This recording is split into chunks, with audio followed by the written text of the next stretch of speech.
Donc comme vous pouvez le voir, c'est des flotteurs avec une forme assez basique, une poire, une antenne fibre. Donc ça permet d'avoir de la sensibilité et de la visibilité. En plus aujourd'hui avec le soleil va rentrer dans la fibre, on va très bien la voir. Et donc c'est des flotteurs avec une quille en métal pour qu'ils se mettent rapidement en place, vu que c'est des flotteurs assez légers par rapport à la profondeur.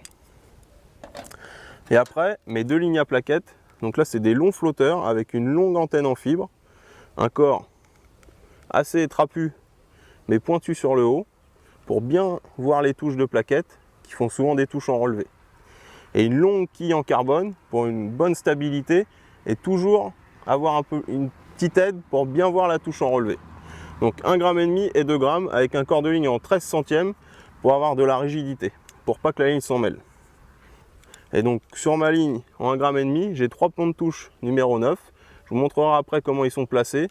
Et sur ma ligne en 2 g, 3 ponts numéro 8. Et la plombée principale, elle est faite avec une olivette pour éviter tous les emmêlages. On va revenir après, en action de pêche, je vais vous expliquer le principe de ces 2 lignes. Donc sur mes lignes à gardon, je vais utiliser des hameçons de 20, 18, forme ronde. On peut voir ici des PR 322 de chez Preston. Donc c'est un hameçon rond, parce que je vais pêcher à l'asticot. Les gardons ici répondent bien à l'asticot, Pinky, Gozer.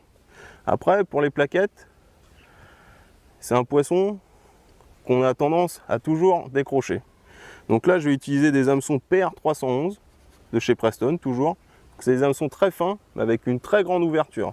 Donc surtout, vu que je vais pêcher avec des vers de vache, je vais en mettre plusieurs, 3, 4, avec un asticot, un pinky, ou des fois avec un petit bout de ver de terre. Donc je vais installer mes lignes sur mes kits. Donc pour mes lignes à gardon, je vais utiliser un élastique numéro 4, donc du 0,85 de chez Preston.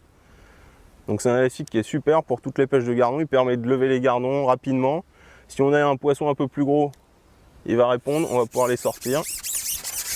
Et pour mes lignes à plaquettes, je vais utiliser un élastique un tout petit peu plus gros, mais qui reste toujours assez souple. Donc du 0,9, le bleu de chez Preston.